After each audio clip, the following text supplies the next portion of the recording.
जय हिंद दोस्तों। उत्तरांचल ज्ञानशाला में आपका स्वागत है।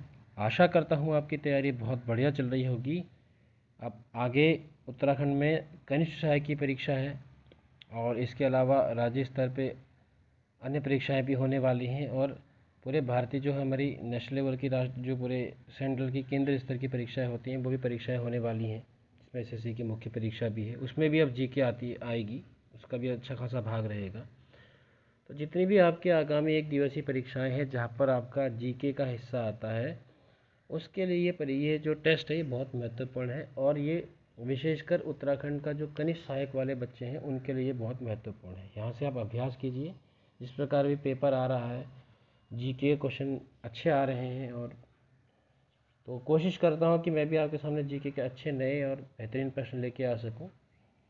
ये पीडीएफ मैंने टेलीग्राम ग्रुप में डाल दिया था, तो आशा करता हूँ आपने वहाँ से लगाया होगा, इसको सॉल्व किया होगा, चेक भी किया होगा। लेकिन बाकी आप इस वीडियो को देख सकते हैं।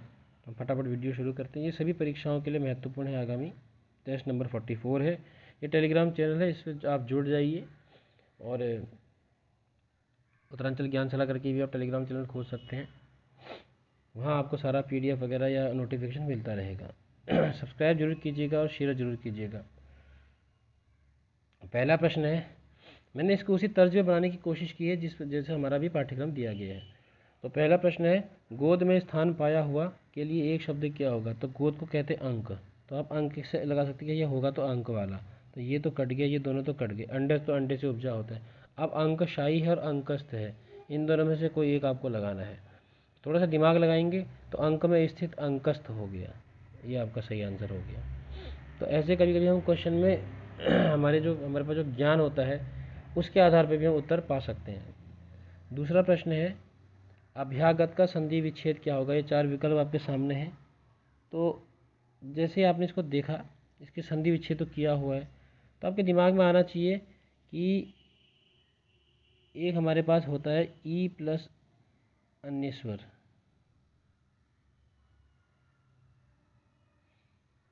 ठीक है। ई ऊ के साथ अन्य स्वर आ गया तो क्या होता है? तो ऐसे में क्या होता है, य वो रो, तो ये य बन जाता है। यवर करके तीन बदल य या वो या रो बन जाता है, तो यहाँ पर ई में यो बन जाता है। ये क्रम मैंने बना याद किया हुआ अपने हिसाब से। तो ऐसा किस में है? तो अभी देखिए, एक अर्थ वाला ये लग रहा है और एक अभी वाला ये लग रहा है। दोनों अभी ठीक है क्योंकि दोनों में ई आ रहा है प्लस अन्य सर, तो क्या बन जाएगा? यो बन जाएगा। तो ये अब भ का ई हटा दिया तो ये अभ हो गया और ये ई क्या बन गया? य बन गया, ठीक है। अब आपको पता है आगत तो होगा नहीं, क्या होगा? यागत होगा, ठीक है। माफ़ कीजिएगा, आगत या यागत आपके पास दो हैं। अगर यागत होता तो यहाँ दो दो य हो जाते, तो यागत तो हो नहीं सकता। अब क्या होगा, क्योंकि हमें यहाँ पर हमारे पास यागत तो पहले से है, तो इसका मतलब य तो हमारा अब आ रहा है, पहले से य तो हो नहीं सकता, तो ये कट गया। आंसर आपका ये हो जाएगा। लेकिन फिर भी चेक कर लेते हैं, तो ये बन जाएगा इसका, इस ई का तो बन गया य, और यहाँ हमारे पास पहले से क्या है? आगत है, आगत है, ठीक है। तो अब क्या हो जाएगा, ये य जो है अपनी पूर्ति के लिए ये स्वर ले लेगा, आपका आ ले लेगा, तो ये हो जाएगा या। तो ये अब क्या हो गया आपका? तो ये हो गया आपका और क्योंकि भ आपका आधा है तो ये भ ऐसे रहेगा और य में आ जुड़ गया या, तो अभ्यागत। तो ये होती है कौन सी संधि? यण संधि। तो आपको पता ही है, ठीक है। तो इस प्रकार से ये उत्तर हो जाएगा हमारा ए। तो हमारा उत्तर हो जाएगा ए। चलिए आगे बढ़ते हैं। तीसरा प्रश्न है, आगत का विलोम बताएं। तो आगत का आपको विलोम बताना। आगत मतलब आने वाला और उसका उल्टा क्या हो जाता है? अनागत हो जाता है। जागत नहीं लगा देना, विकल्प यहाँ पर दिया नहीं है, अनागत। चौथा प्रश्न है, तत्सम शब्द इनमें से कौन सा है? तो सारे तत्सम कौन से होते हैं? जो संस्कृत से आए हुए शब्द होते हैं, जिनको हम लोग को संस्कृत से हमने लिया होता है। तो यहाँ पर क्या हो जाएगा? लवण। उत्तर आपको, उसका अर्थ आपको खुद ढूंढना है। पांचवा प्रश्न है, किस मंदिर की वास्तुकला में गंगा और यमुना के चित्र पहली बार दिखाई देते हैं? बहुत अच्छा प्रश्न है, ऐसे प्रश्न एग्जाम में आते हैं, हमें मिलते नहीं। ये है गुप्त साम्राज्य, ठीक है। गुप्ताओं के द्वारा जो बनाए हुए मंदिर थे।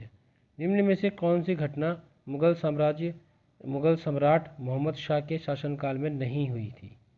तो पहला है चिनकिलिच खां द्वारा दक्कन में स्वायत्त राज्य की स्थापना, शहादत खां द्वारा अवध की स्थापना, सैयद बंधुओं की हत्या या नादिर शाह का आक्रमण। तो अगर आपने आधुनिक भारत को अच्छे से पढ़ा है तो आप इसको कर पाएंगे।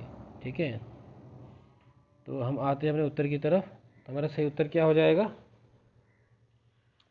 तो आपको पता होगा जो मोहम्मद शाह था, जो सैयद बंधुओं ने फर्रुख सियर को गद्दी पे बैठाया था, जिसको गणितकार कहते हैं। तो बाद में फर्रुख सियर को एहसास हुआ कि यार ये तो मैं तो अब इनके हाथी कठपुतली सा बन गया, ये तो मतलब मुझे मेरे ऊपर एहसान कर दिया तो अब ज़िंदगी भर मुझसे कुछ ना कुछ लेते रहेंगे, मतलब मेरा तो अस्तित्व इन्होंने गौण कर दिया। तो फिर फर्रुख सियर ने कोशिश की कि इनको मारा जाए। तो सैयद बंधुओं को जो मरवाने का काम किया वो किया फर्रुख सियर ने। तो ऐसे अगर आप चीज़ों को रिलेट करके पढ़ोगे या आपने पढ़ी होंगी तो आप बेहतर समझ सकते हो। कैसे हमने क्या किया, जो बाद के मुग़ल थे उसमें फर्रुख सियर को सैयद बंधुओं ने गद्दी पर बैठाया, वहाँ से फिर सैयद बंधुओं का रोल आ गया था। ठीक है, हसन अली और एक और था। तो बाद में फर्रुख सियर उनका गुलाम सा हो गया। तो फर्रुख सियर ने उनसे वो मुक्ति पाने के लिए क्या किया कि उनको मराने की कोशिश की, तो अंत में वो मर जाते। तो सैयद बंधु की जो हत्या हुई थी वो फर्रुख सियर के काल में हुई थी, मोहम्मद शाह के शासनकाल में नहीं हुई थी। तो ये सही आंसर हो जाएगा।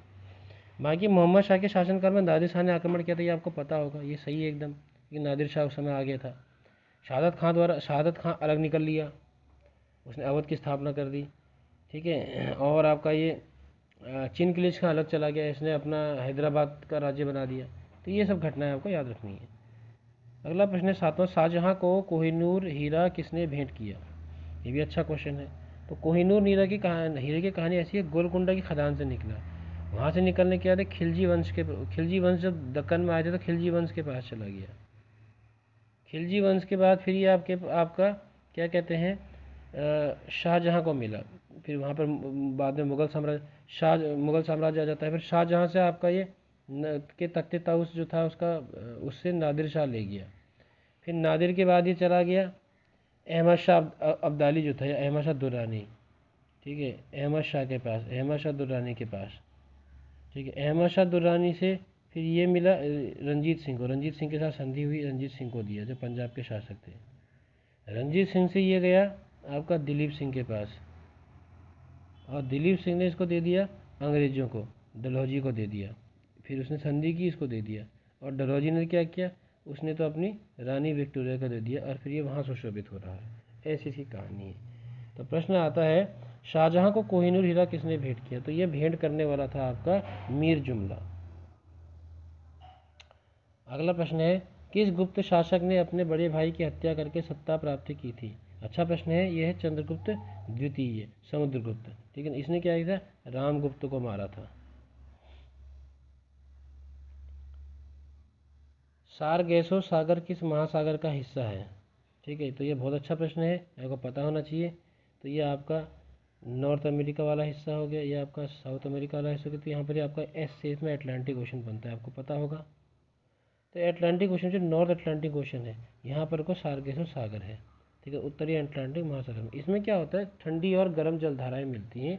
तो यहाँ पर प्लैंकटन नाम की घास उगती है जो मछलियों के लिए बहुत अच्छी होती है। अतः यहाँ पर मछलियाँ बहुत पाई जाती हैं। तो जहाँ पर ठंडी और गर्म जलधाराएं मिलती हैं वहाँ पर मछलियाँ ज़रूर पाई जाती हैं। तो हमको हर चीज़ को जोड़ना है आपस में, चीज़ें अगर जुड़ जाएंगी तो आसान हो से या दिमाग में बैठ जाती हैं।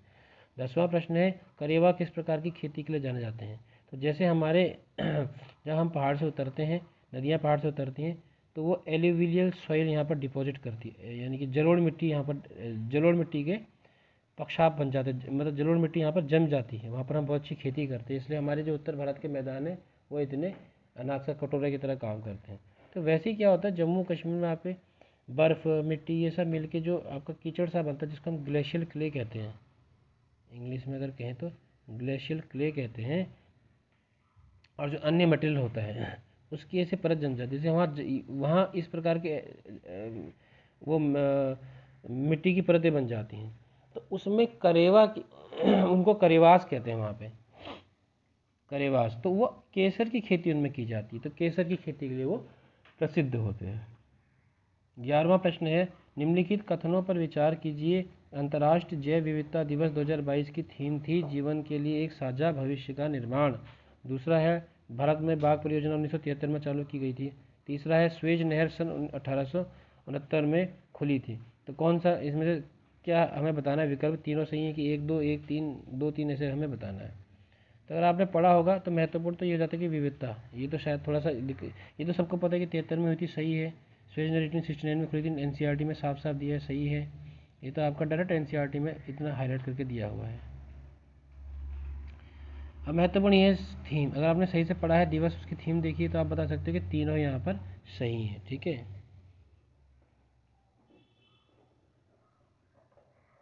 वर्ष 2022 का चिकित्सा का नोबेल पुरस्कार किसे मिला? तो आप ऐसे पुरस्कार आने की संभावना होती है, ये है मिला था स्वांते पाबो को। 13वां ICC player of the month जीतने वाली पहली भारतीय महिला। क्यों इंपॉर्टेंट है? क्योंकि हर बार कोई ना कोई ICC player of the month बनता है, लेकिन ये पहली महिला है इसलिए इंपॉर्टेंट हो जाता है। तो ये है आपकी हरमनप्रीत कौर। थायरॉक्सिन हार्मोन की कमी से कौन सा रोग होता है? इंग्लिश वालों के लिए मैं लिख देता हूँ, थायरॉक्सिन हार्मोन। तो हर हार्मोन की कमी से कुछ ना कुछ होता है, तो थायरॉक्सिन की कमी से क्या होता है? इसकी कमी से होता है गॉइटर, इसको हिंदी में क्या कहते हैं? घेंगा कहते हैं, गला मोटा सा हो जाता है। 15वां प्रश्न है, अमीबा में भोजन का पाचन होता है। अमीबा जो आपका ये सिंगल सेल क्रिएचर होता है, ठीक है। तो अमीबा में पाचन कहाँ होता है, हमें ये बताना है। तो ये होता है फूड वैक्यूल्स में, खाद्य रिक्तिका में। 16वां प्रश्न, किस खनिज को मूर्खों का सोना कहा जाता है? तो ये कहा जाता है किसको? अगर आपने पढ़ा होगा एग्जाम वगैरह में देखा होगा पुराने, तो ये एग्जाम में आ चुका है, तो उसको पायराइट को बोलते हैं, फूल्स गोल्ड कहते हैं इसे। 17वां प्रश्न, 2022 के भारत में 16वें उपराष्ट्रपति चुनाव के लिए निर्वाचक मंडल में कितने सदस्य थे? तो उपराष्ट्रपति का निर्वाचन कैसे होता है? उसमें केंद्र शासित प्रदेशों के प्रतिनिधि भाग नहीं लेते हैं। तो आपको ये प्रश्न बताना है, वैसे आपने कोशिश की होगी